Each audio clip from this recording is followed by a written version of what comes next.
Nageenya dursuu kabajamtoota daawwattoota Oromiyaa Miidiyaa Neetwoorkii oduu ijoo guyyaa kanaaf qopheeffanneen isinitti himaa oduu wajjinaan siraa isabaatiin.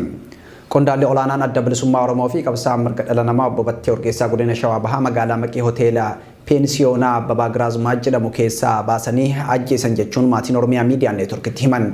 Obboleessa Quxisuu sadaffaa kan ta'e Miiloo Urgeessaa yaada OMN'if kenneen obbo Batteen laga Xaafoo irraa orruu isaa laaluuf Maqii deemee achitti hoteela keessaa baasanii halkan sa'aatii 6:20tti ajjeesan jedha.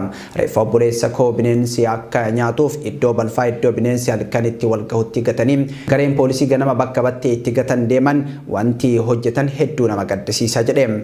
Obbo Batteen qaamota mootummaatiin hoteela keessaa qabamuun konkolaataa paatrooliin erga magaalaa daangaatti baasanii loltoota afaan Oromoo dubbatan 4 paatroolii san irra jiran keessaa 2 gadi bu'anii tokko keessa ajaja kennuun akka ajjeesan namoota halkan beeladoota isaanii barbaacha osoo deeman taatee kana dhokatanii hordofaa turan irraa odeeffannoo argachuu obboleessi isaa kun himeetii jira. Obbo Batteen rasaasa jaan ajjeesanii reeffi isaa akka bineensaan nyaatamu bakka sanatti gatanii kan jedhu Miiloo Urgeessaa garuu namoonni taatee kana dhokatanii ilaalaa turan hanga lafti bariitutti reeffa isaa irraa bineensa eegaa bulanii jedha. Poolisiin ganama bakka san dhaqee reeffa isaa suuraa kaasuun rasaasa inni ittiin ajjeefame fudhatee osoo reeffa hin fuudhin deebi'uu isaa himuun kunis adeemsa seeraa hin turre yoo xinnaate poolisiin maatii wajjin reeffa kaasee kutaa qorannoo geessuu qaba ture jechuun haala ture OMN'tti hime. Ajjechaan qondaala olaanaa ABO obbo Battee Urgeessaa irratti raawwatame rifaatuu guddaa uumuun qaamota garaagaraatiin balaaleffatamaatii jira. Ajjecha murtee seeraa malee fi suukaneessaa qaamota nageenya mootummaatiin qabsaa mirga dhala namaa obbo Battee Urgeessaa irratti raawwatame kana xiinxaltoonni siyaasaa hayyoonni adda addaa miseensonni paarlaamaa abbootiin amantii fi rogeeyyiin miidiyaa hawaasaa balaaleffataatii jiru. Uummanni Oromoo bal'aan ajjechaa qabsaa kana irratti raawwatame naasuu guddaa keessatti kan uume yoo ta'u qaamota yakka kana raawwatan irratti qorannoo walabaa qaama sadarkaa idil addunyaatti akka geggeeffamu gaafataatii jiru. Obbo Batteen ejjennoo siyaasaa mirgaa uummata cunqurfamaa dabarsee hin kennu jechuun kan beekamanii fi hanga mootummaan uummataan filatamee ijaaramutti qabsoo irraa abdiin kutannu jechuun qabsaa turuu isaanii namoonni garaagaraa barreessuun oolmaa bara jireenya isaanii sabaaf oolan yaadataatee jiru.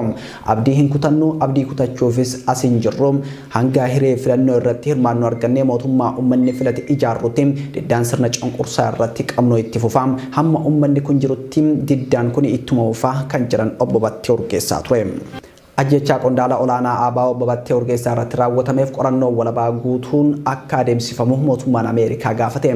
Ministeera dhimma alaa Ameerikaatti waajjirri dhimmoota Ameerikaa ajjechaa obbo Battee Urgeessaa irratti qorannoon guutuun ta'ee akka geggeeffamu waamicha komishinii mirgoota namoomaa Itoophiyaa taasisee akka deeggaru ibseeti jira. Ibsi ministeera dhimma alaa Ameerikaa haqaa fi gaafatamummaa mirkaneessuun maraamartoo badiinsaa cabsuuf murteessaadha jedha. Falmaan mirga dhala namaa fi qondaalee siyaasaa adda bilisummaa Oromoo obbo Battee Urgeessaa Budaam godina Shawaa Bahaa aanaa Dugdaa gandaa Baqalee Girrisaatti abbaa isaa obbo Urgii yookaan Urgeessaa Bulaa fi haadha isaa aadde Goodannoo Bobbaarraa bara 1978 akka lakkoofsa Awurooppaatti dhalate. Obbo Batteen akkuma umriin isaanii barnootaaf ga'een barnoota isaa sadarkaa tokkoffaa bara 1988 hanga 1991 ganduma dhaloota isaa Baqalee Girrisaatti yoo baratu kutaa 5 hanga 8 magaalaa Maqii mana barumsa giddu galeessaa Maqiitti barate.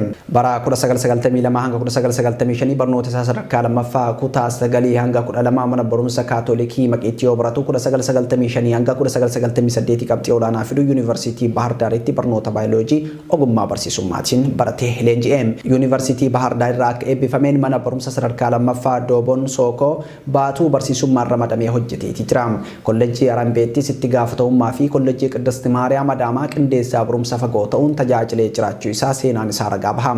Obbo Battee Urgeessaa cunqursaa siyaasaa fi diinagdee uummanni Oromoo keessa jiru dhuma itti godhuuf siyaasatti kan makame yoo ta'u baroota hedduuf mootummaa Itoophiyaa irratti qabsaa'aa ture. Sababa ejjennoo siyaasaa hirraafamne qabuuf mootummaa bilisiginnaatiin hidhaa fi dararaan adda addaa irratti raawwatamaa ture. Obbo Batteen hanga gaafa sababa ejjennoo siyaasaa isaatiif rasaasa loltoota mootummaatiin tumamee ajjeefamutti nama uummata isaatiif jiraatee fi nama kaayyoo sabaa isaatiif ajjeefamedha.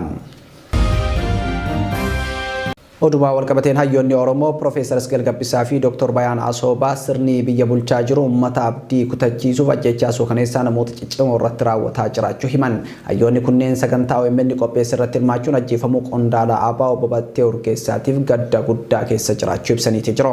Gadda akka gaafa artist Haacaaluu Hundeessaa, Abdul Jabbaar Huseenii fi abbootii gadaa Karrayyuuf kanneen biroo ajjeefaman onnee keenya laalessetu ammas nutti deebi'ee nu laalessaa jira jechuun Dr. Bayaan Asoobaa dubbataniiti jiru. Profeesar Isqeel gabbisaa kan jedhan gaddi koo cimaan yeroo qaroon Oromoo hedduun mootummaa biyya bulchuun funaannamanii dabareen ajjeefamanii haqxii isaaniillee osoo hin bahin hafeem nama itti himannuu fi haqa isaanii arguu dadhabuun gadda caaloo nutti ta'e jechuun qunquffatanii dubbatanii jiru.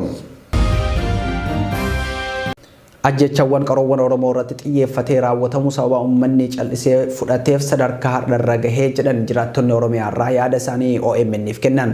Addatti waggoota muraasa asitti ajjechawwan gurguddoo kanneen akka weellisaa Caaluu Hundeessaa, ogeessaa seeraa Abdul Jabbaar Huseen Abbootii Gadaa Karrayyuu dabalatee ajjechawwan suukaneessoo raawwataman callisuun uummataa ajjecha akkasii akka hin dhaabbanne taasisee jira jedhan. Uummanni biyya keessa jiraatu ba'ee galuuf wabii kan dhabee bubbuleeraa kan jedhan mirgi hiriira nagaa ba'uu yaada kee ibsa chus hinjiru jedhan. Ummanni Oromoo biyya alaa jiraatu gamtaadhaan hayyootaa fi uummataa dhumaa jiruuf sagalee akka ta'uu qaban gaafatanii jiru. Kana malees hayyoonni Oromoo gumaan battee Urgeessaa akka ba'uu fi itti gaafatamummaan akka jiraatuuf cimsanii irratti hojjechuun barbaachisaa ta'uu dhaamanii jiru. Ajjeefamuu obbo Battee Urgeessaa hordofee barattoonni Yuunivarsiitii Finfinnee mooraa 6 kiiloo guyyaa kaleessaa mooraa keessatti hiriira ba'uun sagalee mormii isaanii dhageessisan.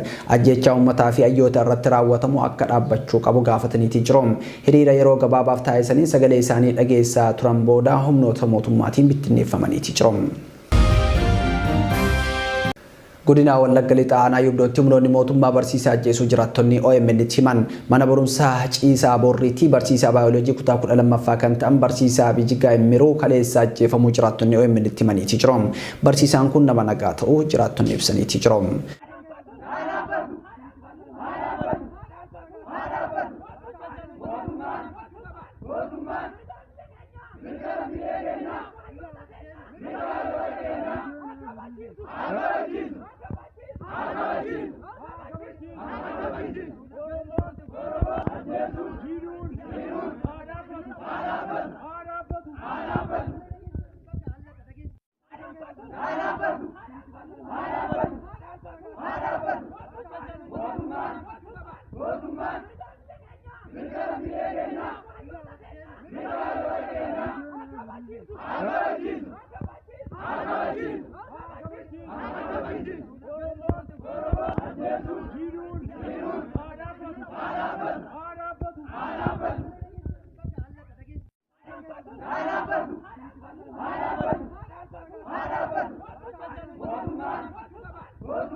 Thank you.